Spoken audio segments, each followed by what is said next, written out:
Tune in to Footnoting History today to hear the conclusion of my two-part episode about how to avoid the hangman's noose in medieval England. The strategies I'll be going over today are gaining sanctuary and buying pardons.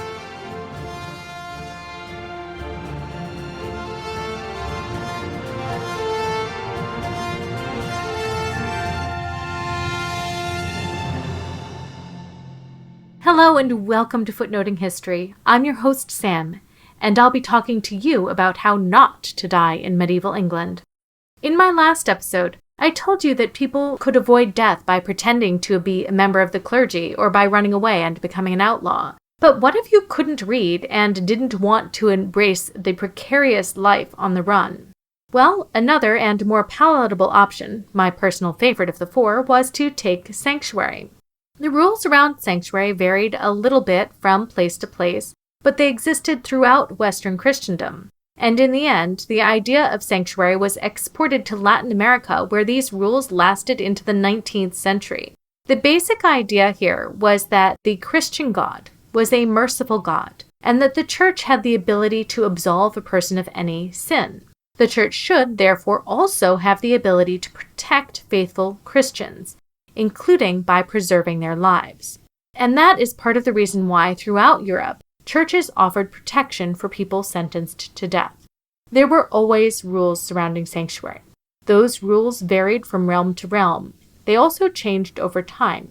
Generally speaking, the word sanctuary comes from the Latin sanctus, or holy, so sanctuaries were always holy sites. They could be churches, cathedrals, monasteries, or even shrines, depending on the specific accepted norms in any given place.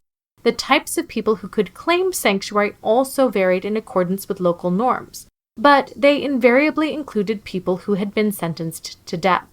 The first time we get a clear picture of sanctuary in England is in the 13th century.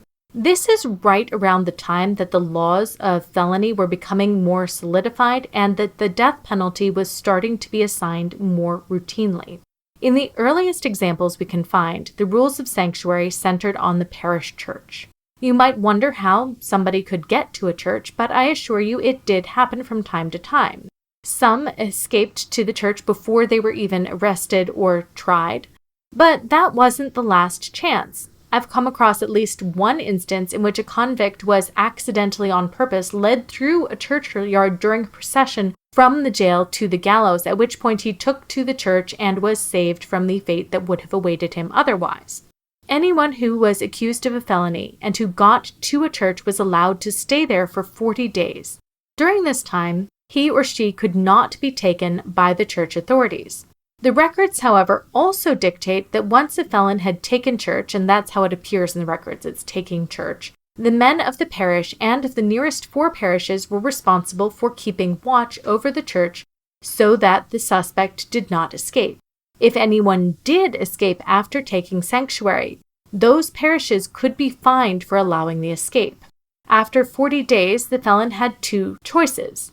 Either they could leave the church and face trial, or they could confess to the crime with a coroner and abjure the realm. And if you'd like to learn more about coroners and their multifaceted work, you can listen to my previous episode about them. Felons who chose to leave would make an oath before the coroner that they would leave England and never return. They would then be escorted to the nearest port city and expected to board a ship most likely headed for France and then never return. Or at least that's the theory. But there certainly were felons who never left. There were also others who did return, and many of those who did return managed to secure a pardon in the meantime. Once someone abjured the realm, they were treated like any other convicted felon because of their confession, even if they had never actually gone to trial. If they were captured within the realm, they were supposed to be taken before a judge. At that point, they were given the opportunity to defend their presence in the realm, but unless they could produce a pardon, they would automatically be sentenced to death. This form of sanctuary, which we can think of as the parish sanctuary system, was the standard in England in the 13th and 14th centuries. But after the Black Death, the system started to falter, and fewer people made use of parish sanctuaries. Eventually, a new system of sanctuary, which revolved around larger ecclesiastical establishments, including monasteries, cathedrals, and collegiate churches, began to take its place. These larger ecclesiastical institutions possessed precincts, which you can think of as land that was not within the jurisdiction of the surrounding secular authorities. These precincts could include a lot of land. They could include cottages, places to live. They could also include shops and places to buy food. And so they were in a much better position than a parish church to sustain people over a long period of time. But they were also much more widely dispersed, so they would not have been readily available to anyone who needed them. And the people who had the resources to reach sanctuaries in this later system were disproportionately wealthy. The process of taking sanctuary also changed along with the location.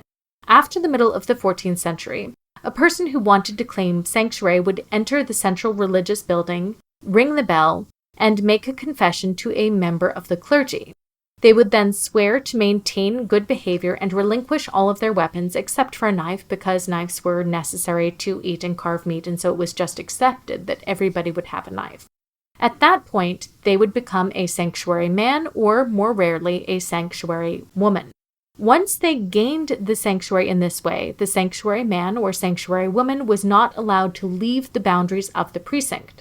And we have evidence that these boundaries were rigorously enforced. The Collegiate Church of St. Martin le Grand, which is situated in London right near what is now St. Paul's Tube Stop, was one of the recognized sanctuaries. There was, it seems, a tavern called the Bull's Head, which had a back wall that ran along the sanctuary boundary. And we have surviving stories about sanctuary men who would apparently go into the back room of the tavern, which was known as the sanctuary parlor, to get a drink. According to testimony from the 16th century, it seems that as long as they kept a hand along that back wall, sanctuary men and women were still considered to be within the sanctuary and could not be arrested. However, if they left that wall and moved further into the parlor, they were no longer in sanctuary. And there were dozens of men who were arrested in that particular parlor, either because they should not have visited it at all, or because they had wandered too far. I kind of envision local officials, the Beatles probably, regularly stopping by the parlor while on patrol to see if anyone had broken contact with the wall. Many of those who claimed sanctuary were people with resources. And for them, the main goal was to buy some time to organize a defense. So often we'll see stories about two noblemen who got into a dispute. When one of them ended up dead, the other one would flee to the nearest sanctuary. He could then stay there while his family or his friends or even his servants liquidated some assets and approached the king with a big pile of money to buy a pardon. Then, after an average of 18 months, the man could take his pardon and go back to his normal life. In theory, after they got their pardon, there was no lingering stain on their character, and they could become one of the local justices of the peace or even serve in parliament. That said, we also have records of people who stayed in the sanctuaries for 20 or more years, so this could become a permanent safe haven. While the original point of sanctuary, the original intention was to protect those who would otherwise lose their lives, we can see that the use of sanctuary expanded over time. We can see moments, for example, when people treated the local churches and the larger sanctuaries as a place to receive protection from all kinds of threats, even from angry neighbors. In the later period, there were even some people who entered the sanctuary rather than going to a debtor's prison, which was only starting to become a normalized thing in the 15th century, as this new kind of sanctuary system, the large sanctuary system, was starting to emerge. During the Wars of the Roses, which extended from 1455 to 1487, political refugees also began to take sanctuary. And if you want to learn more about Wars of the Roses, I would highly recommend that you take a look at some of Christine's past episodes.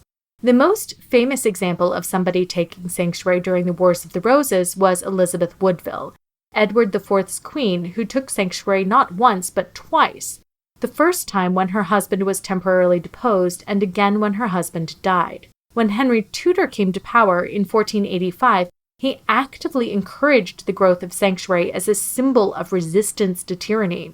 His emphasis on sanctuary can, in many ways, be seen as a form of propaganda to form up his rule.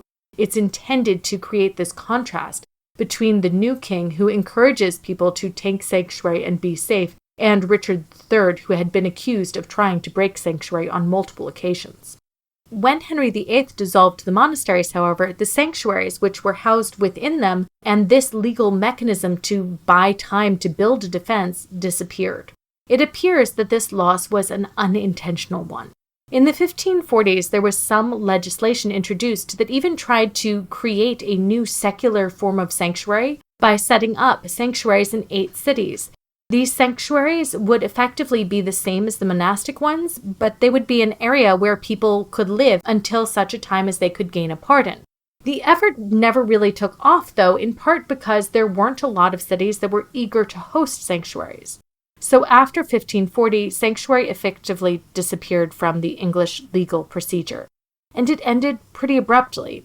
When the biggest sanctuary in the realm, the one at Westminster, was formally dissolved, there were still 90 sanctuary men residing there. Well, there were some men who claimed sanctuary or left the country permanently. For many, the ultimate goal was to buy time for a pardon. Similarly, those who claimed benefit of clergy or those who became outlaws could also sue for a royal pardon and return to their normal lives. Which brings me, of course, to my fourth and final method for avoiding execution, which was getting a royal pardon. While we tend to imagine pardons as a rare thing, available only to the elite and the uber-wealthy, the fact of the matter is that they were a lot more common than you think. Over the course of the 14th century, the English Royal Chancery issued approximately 38,000 surviving letters of pardon, and there were likely more that do not survive. We don't know why all of these pardons were issued, partially because many of them were granted after in-person requests as opposed to written ones, which means that we don't have any surviving records of the request or why the pardon was being granted. There are some pardons that were granted because they were recommended by the trial judge. Many of these pardons were issued de cursu, which means that the Chancery issued them on the king's behalf rather than through the mercy of the king himself, which is de gratia. So if it's just issued by the king's courts, it's de cursu. If it's the king, it's de gratia. Of the surviving written appeals to the king, many were requested after the petitioner had already been outlawed, and many of those claimed innocence. A surprising number, however, admitted to guilt and begged for the king to show mercy. It's also worth observing that all of the surviving petitions sent to the king asking for a pardon from the 14th century onward follow a standard format and use formulaic phrases.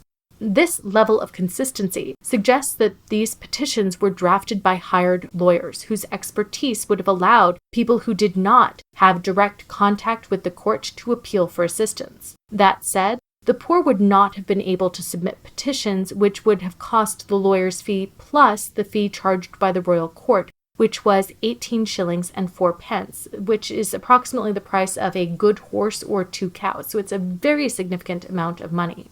Those who could not afford to pay this fee could try to get a message to the king through an intercessor.